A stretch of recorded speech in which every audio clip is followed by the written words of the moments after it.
Get these circle burns on the phone here. Hello? Yes. Is Circle Burn there, please? 1 second, please. Thank you. Here we are. Hi. Hello. Got everybody here. All three? Ron, can you hear us? I can hear y'all. Thanks for doing this, by the way. Thank you. All right. So, first of all, I want to go down the list. You have a lot of new stuff coming out and a lot of new collaborations on some of your stuff. Can someone go down the list for me? Yeah, we have 3 remix singles that we're releasing for the 3 singles that we put out, Reset, Malbouge, and Black Sea. On the Reset, that's the first one we're releasing, and it's going to be released July 13th. And that's got a remix from Chant, it's got a remix from Bloodied, and it's got a Circle Burn remix. It's not so much a remix as it is we reinvented the song as a metal song. Awesome. And then it's got an extra bonus track that we don't want to spoil, so we're not going to really talk about that one too much. And then of course it'll have the original version of the song on it. And we're going to do this for each of the singles.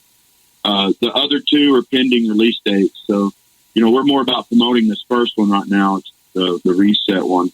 But then November 13th, we're going to be releasing our full-length CD, Agingra, and we'll be having a CD release show. The location isn't nailed down quite yet, but the bands are. So it's going to be like us and Rivethead and Bit Rot. maybe Bit Rot. Oh my God, that would be so cool. Yes. Oh, Manifested. And Manifested, and possibly Erosis and or Spank the Nun. Still working out the details on the show. It's several months away. If it even happens with what's been going on with all this stuff, we may get shut down, Okay, well, let's see. Biggie or Tupac, guys? I'm going Tupac. Okay, interesting. All right, Evie? I'm torn. I mean, I like California Love, that whole video with the apocalypse kind of theme, like Mad Max theme, but Big Papa, Biggie.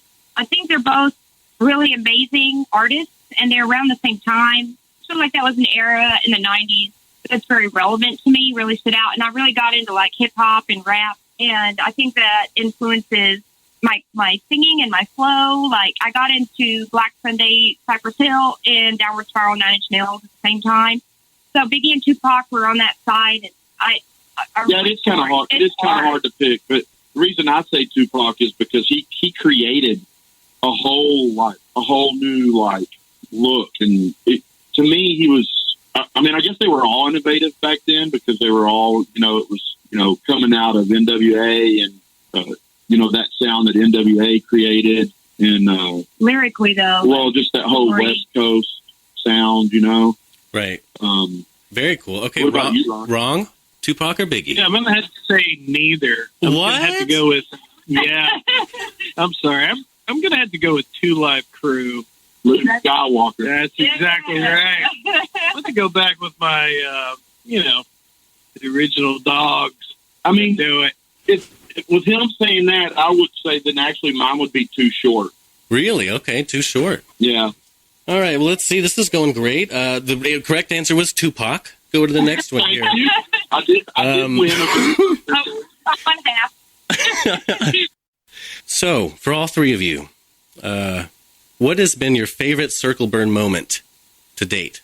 I think mine has got to be playing at Haltom Theater. I think that was a very, I don't know, man. That experience, that show, that moment has just, it's embedded itself into me like no other show for some reason.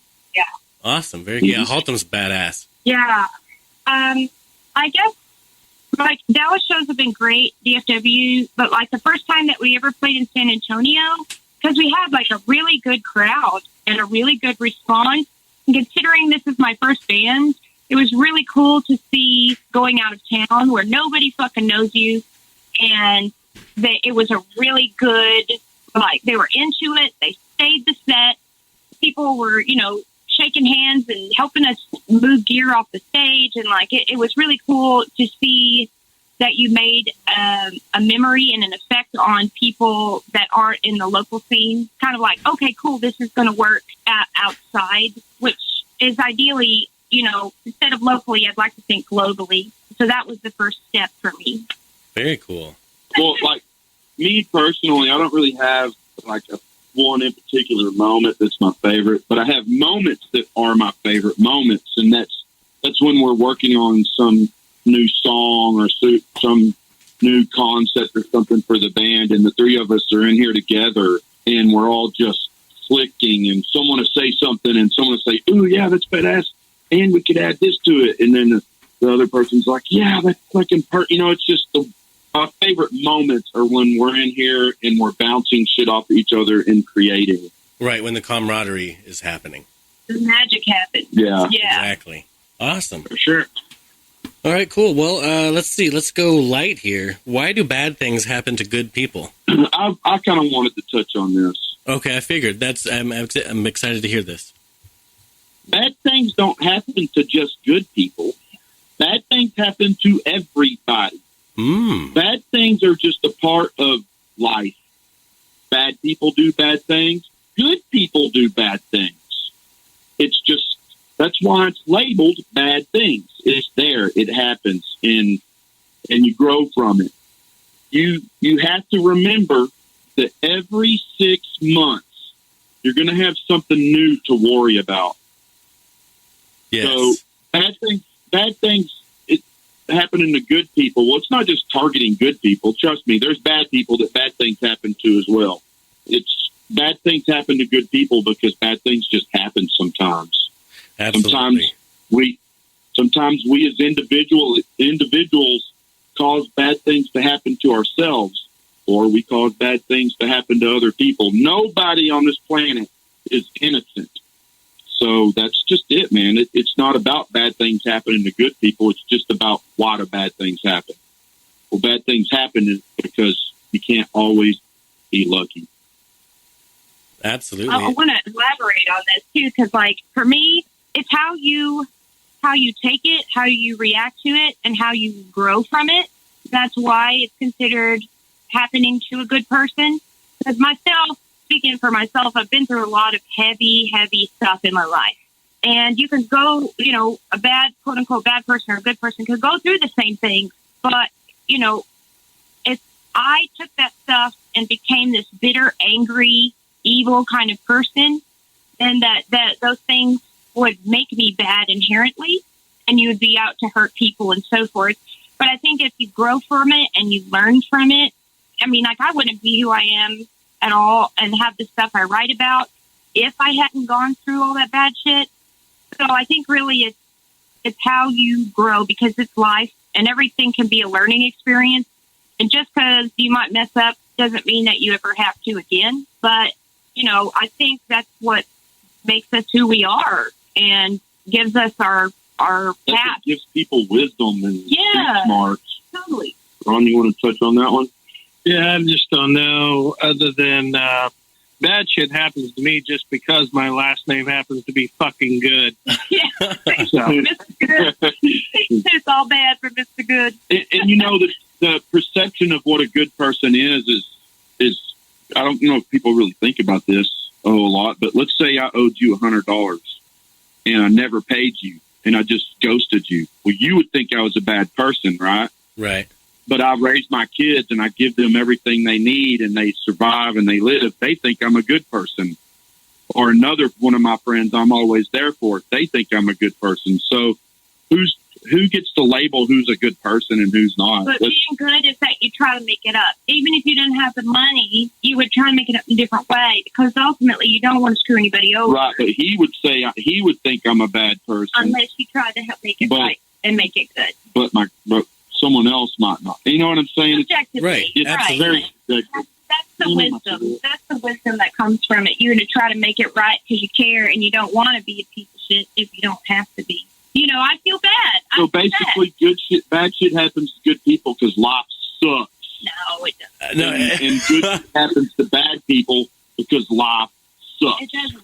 Life fucking sucks. I agree with everything you guys said, but I'm a nihilist at heart. But I've put a really pretty spin on it, and here's what I think. I think obviously we can't have serenity without chaos. If you Divine in chaos, my friend. if we choose to stare at the chaos and focus on it, we will become sick, and that's why some people are very sick. And so, at a certain point, it's a decision, to focus on. I mean, the good things. you can't understand love without understanding hate. Yeah. You can't truly know what love is unless you felt hate from someone or felt hate from yourself. That's the way I believe, but I think you could, but you don't appreciate it. that's what I mean. Yeah. Right. It gives you perspective. Totally.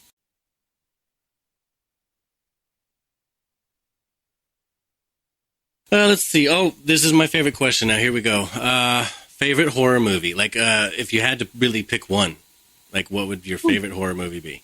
It's a difficult question. It's hard for me because I'm a big Jason Voorhees fan, Yes. and I do love the Friday the 13th franchise, even to Jason X. But but I was always kind of unhappy with the way they did that because the first one wasn't really. It was about him, but it wasn't him. You know what I mean? The killer was his mom. He died as a little boy. Right. And of course, part 2, he comes back and he's a grown fucking man. I feel like I would have handled that differently as far as linking the two. But, and then of course, Friday's, Nightmare on Elm Street, I love Krueger, but like Hellraiser, like a friend of mine gave me the laminate configuration box, but it's a Rubik's Cube. Oh man. And dude, I cried.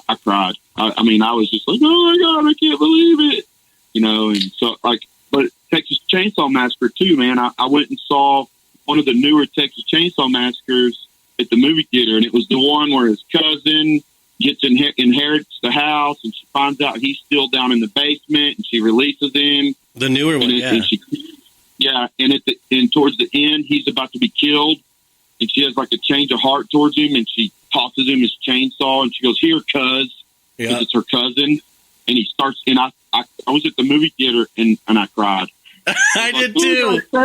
I got goosebumps. Yeah, because I love family, and that's true family shit right there, And Leatherface, the cool dude. The way they executed that was really good. I was actually surprised. Everyone was talking mad crap about that when it came out, but I thought it was great. I thought it was great too. Primal Pete. Okay, so how you doing? This is Ronald P. Jackson. Okay, so I love them all, but there's one in particular that has just fucked me up recently. It's Demon House.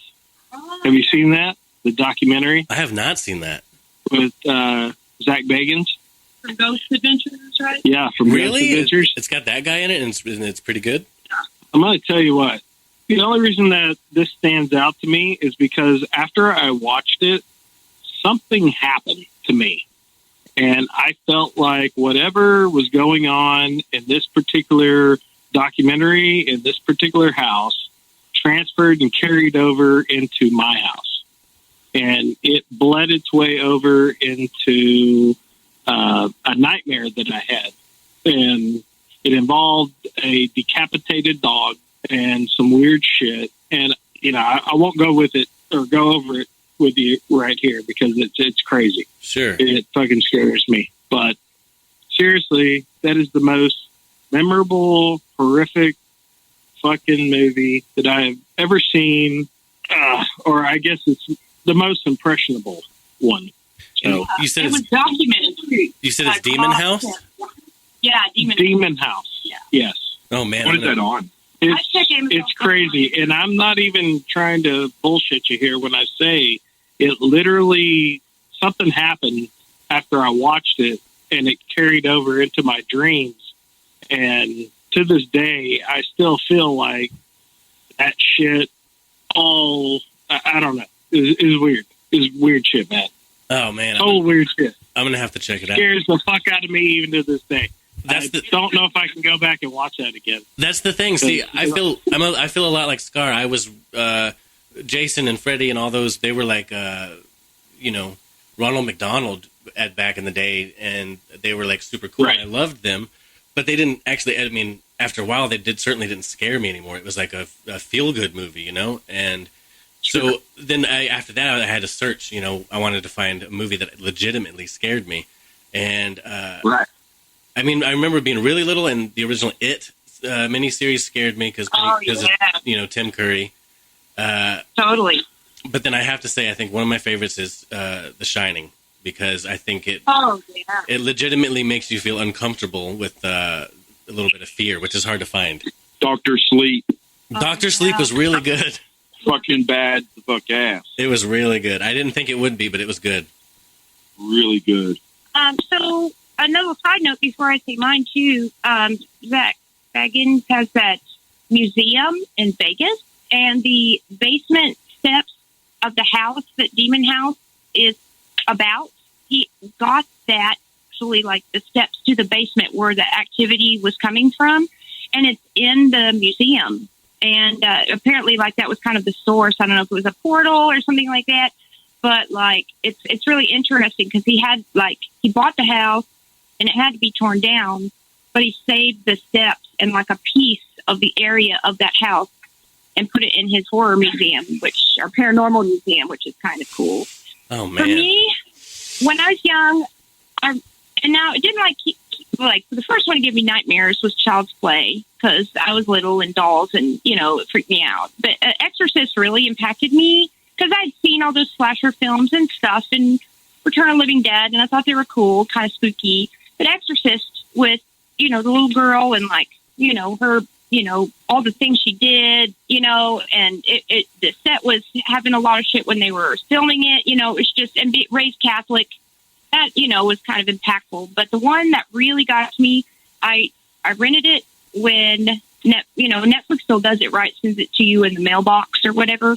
And it was the original Martyrs movie, the French version. And I had to stop that movie 3 or 4 times while I was watching it because I was like, this is just too much. That's a spicy meatball. Yeah, because there's so many different levels, and the ending, to me, without ruining it, is the best thought-provoking ending to a horror movie I have ever seen. I've thought about that. I still think about the ending of that movie to this day. But, like, the special effects, man, and, like, the American version is just crap, you know? But, like, the French Martyrs, man, that was just, without going to, like, what's that one with the worst one, you know, where with the baby and all that people talk about. Serbian. Yeah, it's not even like that, where it's just like shocking to shock. They do anything and everything. To me, it was clever, and it had levels and the makeup and special effects, but it was a thought-provoking horror film, and it's lasted. So, yeah, for me, Martyrs, by far, is just top-notch for special effects, makeup, story, and the ending was just so good. And I don't know. It hasn't been beat yet. Yeah, I mean, it's disturbing. You're watching stuff like that because you want to be disturbed, and when you're not, it's total disappointment. Yeah, like the art director, I think, like, killed himself after it. Like, you know, some movies like this, like Poltergeist and Exorcist and things, they have, like, stuff happen during the filming, or, like, the actors die, or, I don't know, there's certain things that are just so crazy and just, I don't know, you know, it almost seems like there's more powers working than you can see when you have certain elements going on or things involved, you know. But yeah, that's all we can do. Have any of y'all ever been to one of these places that advertise themselves as a haunted hotel or a haunted something or other and stayed the night there? Yeah. Have you really? Was it cool? I haven't stayed the night, but there was I used to go to Jefferson, the most haunted town in Texas. Yes. And you know, I'm a big skeptic, you know. Me too. And I don't really believe in a lot of that. But one time I was eating in this Italian restaurant and I felt something cold press on my back, and I had a weird feeling for a moment. But I've done them ghost tours out there a lot. So.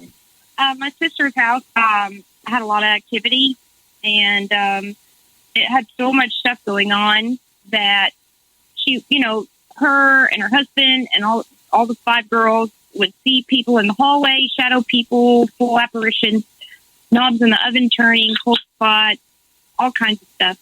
So it happened so much, they actually got ghost hunters to come stay at their house overnight and do an investigation.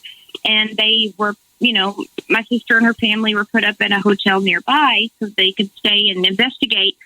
And they not only, like, they said the bathroom faucet turned on by itself, but they actually got an EVP recorded in a response. And it turns out the husband and wife that built the house there, she committed suicide on New Year's Eve in the garage with the tube in the car. And she was the one on the recording responding. She was like a real nice grandma.